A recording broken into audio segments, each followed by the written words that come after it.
That one is, and you helped design that, right? Yeah, I was involved.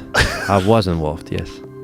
But not anymore. Not anymore. I'm with a different company now. We're starting a new brand. I will be starting my own brand really soon.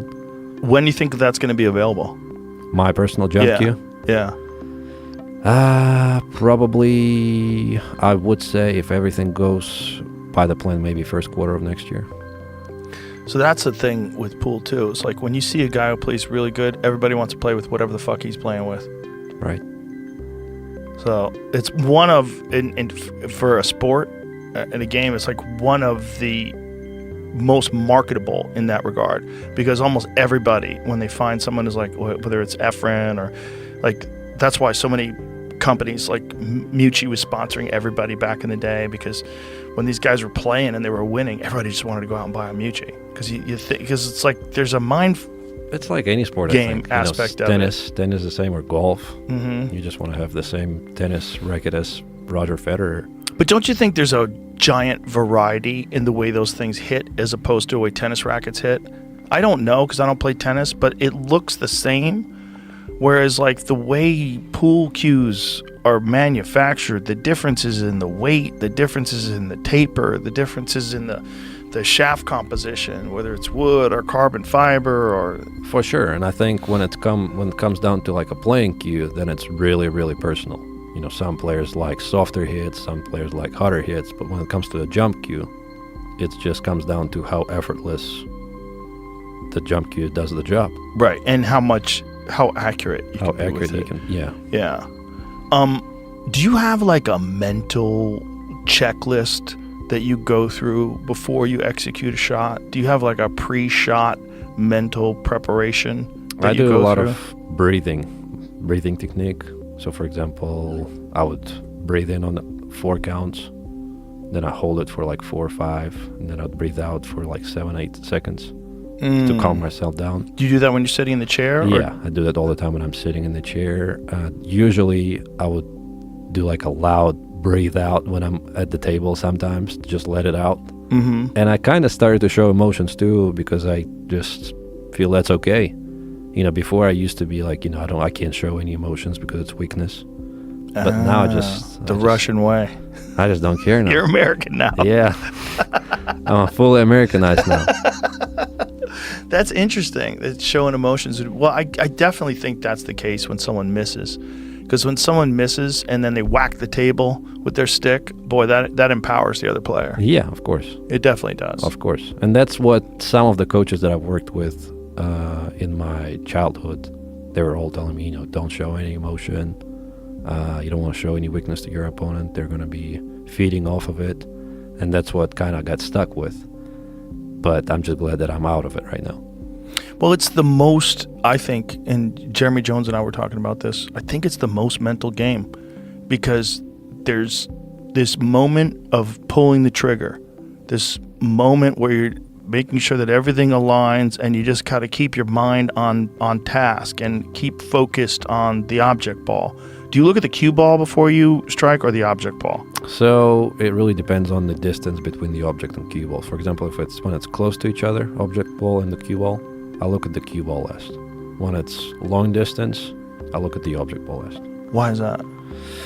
That's just how I find it working for me. You know, it's another thing that's very personal for other players. You know, I think most of the people look at the cue ball last, but I just prefer the object ball works better for me. It's interesting because it is a preference thing. Yeah, so definitely a personal preference. I feel like if you have the straight stroke, if your stroke is straight, you will always hit the cue ball where you're intending to hit it. Mm-hmm. So it's more about where you're going to hit it on the object ball. There's a guy named Joel Turner who is, I don't know if I talked to you about this guy. He used to he was a sniper for rescue missions with the police, where like someone had a hostage and he would have to execute shots under extreme pressure. And he was also a bow hunter. And he realized that there were certain mistakes that he was making, and a lot of people are making bow hunting, that had to do with anticipating the shot and anxiety before you pull the trigger. and that the way to work around that is to have a pre-shot routine in your mind where you're talking to yourself loudly in your head. And you develop this pre-shot routine with very specific things that you say to yourself. You say, like, here I go.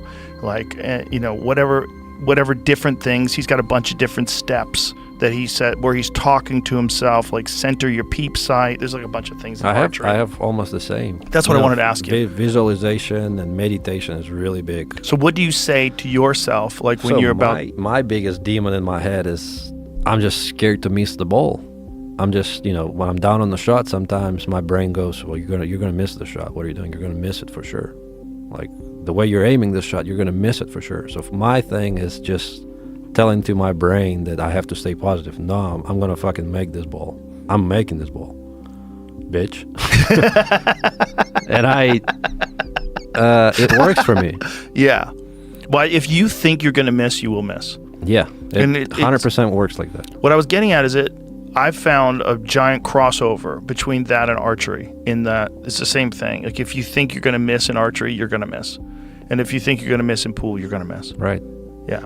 It just works like that. It is. It's crazy. It's like your subconscious like tells you to miss. And it's almost like the pressure is too much, so you alleviate some of the pressure by anticipating the miss in advance. Right.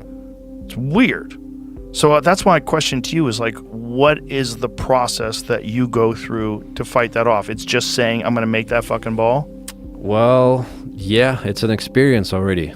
You have to miss a few shots to understand why that happened. Right. And I did lose a few big ones like that. For example, I played Josh Filler in Germany in the European Open. It was a really, really big match. The whole crowd is cheering for him. Quarterfinals of the European Open, and I landed on the 9-ball really weird, but I'm still a big favorite to make the shot. It was like a off angle. I was shooting from the rail. Quarterfinals of the European Open, I was up 9-8, race to 10, and I missed the 9-ball just because I knew that I was going to miss the ball. Mm-hmm. Same things happened in Saudi.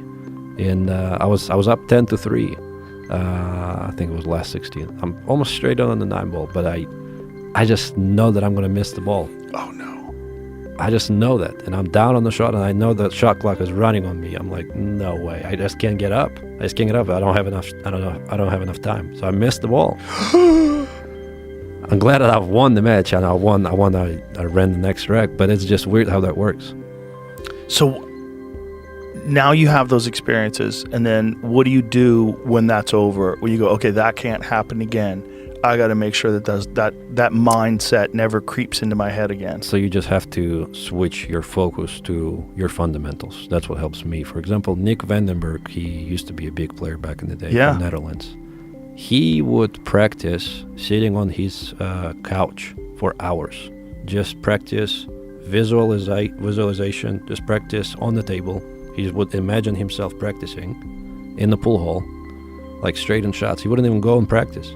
Whoa. That's weird. Well, that's a weird dude. Yeah, but it worked for him. Well, there's a lot of science to that in terms of like studies that have been done about visualization and the improvement. And they found that actual real visualization, when you're really sitting down there and visualizing, counts almost as much as practice. And in some cases more. And no one knows why. Well, visualization is really big for us. For example, you're never going to win the tournament without believing that you can actually win it. Right. And you can only believe that you can win if you can only visualize that you won that tournament. Right. Which is why I say that this is like the most mental of games. Yeah. It's such a weird dance that goes in your head. Like sometimes and again, I'm not a good player. I'm half-assed. But sometimes I play really good. Like if I get like 6 hours, 2 or 3 days in a row, I can get in stroke and I start running racks. But when I'm not, and then I go to execute, there's like this thing in my head that like right when I'm about to aim at right when I'm about to pull the trigger, my head goes, don't hit it there, hit it here. And you're like, okay. Add a touch of outside. And I do it and I miss. I'm like, why did you change where you were going to hit it? Yeah. Like last minute. What the fuck is that? And I've been playing pool for 30 something years. But sometimes that works, and you're like, I'm glad I did that. Yeah, rarely. Most of the times I miss. Yeah. Most of the times when I change where I'm going to hit last second, I miss. But we all do that. Yeah, or when I think I'm not going to be this accurate, let me aim to overcut it. And then I'm like, oh my God, you overcut it all the length of Right. the table, you fucking idiot. Yeah. If you just accurately like hit where you thought you were going to hit, you would have made that ball. It's this weird thing, but that's why I love the game. Because when you're really playing pool, the world goes away. It goes away. You're not thinking about anything. You're not thinking about global warming. You're not thinking about shit. You're not thinking about inflation, how much eggs cost. You're not thinking about shit. The world goes away when you're on that table. When you're playing, the world goes away.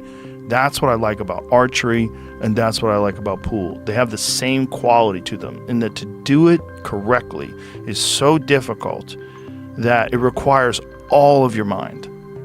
I agree. I totally agree with you. And unlike chess, which also requires all of your mind, pool has the added element that you have to execute. You have to pull it off under pressure with a shaky hand. Kind of like a mix of chess with, I don't know, golf, I would say. Yeah. Well, I think it's just its own thing. Well, it's an odd thing for sure. It's its own thing. It's very different than any of those other things, even though I don't play either one of them. It's very different than any of those other things. And when people get into it, man, it takes their whole fucking life over.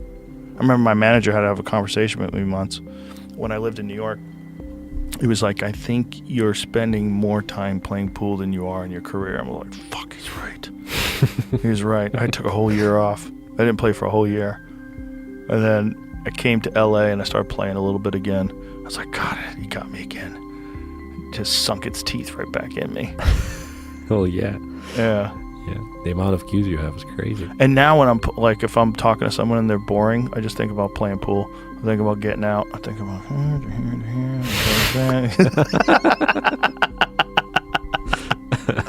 it's like my default brain. It falls into these, but it's not really about it is about the game for sure. But what it's really about is syncing your mind to something. That's where the true joy comes in. Syncing your mind to something and then executing it to perfection. I think it's some kind of a mental exercise, like akin to cardio, akin to lifting weights. There's a mental exercise to it. Also, the enjoyment from developing a skill, and you just know how hard it is. I think the enjoyment is even bigger in that regard. Yeah. Yeah, it's a game that I really wish more people would appreciate. I wonder how many people are still listening to this podcast that are just regular people. They're like, what the is he going to fucking talk about pool with this guy for 3 hours? Yep, this one's not for you. But that's the beauty of having 4 podcasts a week. You can throw one of them entirely at pool. But for pool players, there's a lot of people that get it. It's not like anything else. In this weird world of non-physical things, in this weird world of virtual things, of playing video games and of being connected with computers, and which is all very, very fun. Those are all really fun to do. There's a kinetic aspect to playing pool that I think a lot of people forgot how satisfying and rewarding it is, and how intriguing the game is, and that's why I always chime on about it. I think it's good for you, Yeah, for sure. And actually, the way, for example, Vietnam marketed pool is they started opening pool rooms with computer clubs in the same building. Oh, so that's like why, like a computer cafe type deal, type of thing. Yeah, but the huge ones. They have pool rooms with hundreds of tables. Oh, wow. Yeah, Vietnam right now is probably the most pool-playing country in the world. Wow. And how long ago did this start? Maybe 3-4 years ago, really. That's crazy. What made it explode in Vietnam like that? I had no idea. For example, Hanoi Open, the first major we had in Vietnam three years ago, I had no idea or any expectations going to the event. But I always knew that I had some fans because on Facebook, like 40% of my followers are from Vietnam, which always seemed weird. 40%? Yeah. Now it's more. Whoa. So I went over there and I was amazed. Like In Hanoi alone, there's 2,000 pool rooms. In Hanoi, just one city. 2,000? Yeah. That's crazy. What is this? The most luxurious pool hall in Vietnam? That's in Da Nang. I've actually been to this pool room before. Damn. But yeah, they have pool rooms with like hundreds of tables. This is Chinese 8-ball, by the way. Yeah, that's a weird game, right? It's become really, really popular. Hugely popular, right? Really popular. It's very lucrative, right? Yeah. Yeah, those guys are making big money now. They call it hay ball now. It's called hay ball, right? It used to be called Chinese 8-ball. Chinese 8-ball. So what made that game explode in China? They were just throwing big money in the game, and it really exploded everywhere because now all the English and snooker players, English 8-ball players and snooker players are traveling, playing all those tournaments there, and maybe top 30 guys now on their tour are making good money. And they are, I think they are trying to get the pool players to join them as well. A lot of guys will probably do it just for the cheese. Yeah, well, that's the problem. What does a big tournament in hay ball pay? The biggest one pays $750,000 for first. But they have almost big tournaments every month that pay $200,000, $300,000 for first. Wow. And small tournaments, they pay $50,000. But they're happening every 2 weeks. But you were saying when you went over there, like regular dudes that you were playing were like robbing you. Yeah, the competition is really high. The game is a little bit different. So they use pool balls, snooker type of rail. So the pocket is round, and they use like a snooker cloth. So it's really thick and like hairy. So it's got a lot of nap to the cloth, so the ball moves slower. Right. They hit balls really hard. Is that because of the rounded edges? Like you got to fire them through there? For example, if the ball is close to the rail, that's probably the best way to make the ball because you can push through the rubber. Oh. Kind of like a Russian pyramid type of thing. Well, there's that one shot where in the side pockets where you can push through the nipple of the side pocket. Yeah. If it's So it's like kind that. Kind of the same thing, kind of. Because I watch a lot of those guys online, and they fire balls in. I'm like, this is crazy. Like, yeah, the competition is really, really high there because there's so many players and so many pool rooms in China that just have the hay ball tables, and it's becoming popular everywhere. And when did that start in China? I would say it started like 10 years ago, maybe even before that. That's crazy. So think about that. That emerges 10 years ago. So this is we're talking about 2015. It's not that long ago. So that emerges 10 years ago, and then Vietnam emerges 3 years ago. Vietnam is booming. But maybe I just found it out 3 years ago. Maybe it started before. So let's imagine that's 10 years as well. That's still nothing. That's not that long ago. Yeah. Like, so it gives me hope that something similar can happen in America. I don't think so? I think the audience is different. How so? Because something has to happen in order to draw the younger audience here. I don't know if the social media is the answer, but in Vietnam, it's just, they don't have any bars and pool rooms. They don't drink in pool rooms. They just play the game. Everybody's following professional pool. Everybody know who Shane Van Boening is.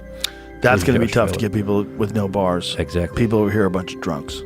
Well, APA has 270,000 members. 270,000 US alone. And those are mostly bar players. Those are mostly bar players that play on Fridays, and they probably don't know who Shane Van Boening is. What? Yeah, that's not possible. It is possible. Come on, really? Yeah. Really? I'm telling you. They play pool in a league and they don't know who Shane Van Boening is? I'm telling you. That seems insane. He plays in those bar table tournaments sometimes. There used to be a lot more of them, yeah. I watched some recent one from Boston. They had some big... Right. Yeah. That's Ultimate Pool. That's a company from UK. Oh, is they're it? Starting to break through in the US as well. Kind of crazy, because it's a really quick shot clock, right. Big ass pockets, little ass table, and if you miss, you're fucked. Right. Because these guys they're all running out. Justin Bergman is a wizard at that too. Yeah. Bar table label is a different game. It looks easy. You look at it, you're like, oh, small table, big pockets, this is easy. But no, if you miss, Like if you get out of line and you miss, the game's over. Yeah. You guys are going to run out. And There's that's more additional strategy. pressure. Yeah. There's more strategy in 8-ball. All the clusters and everything's all cluttered up together. Right. And you can't shoot your opponent's ball, so you got to figure out a way to bump them and move them and get a shot on the 8.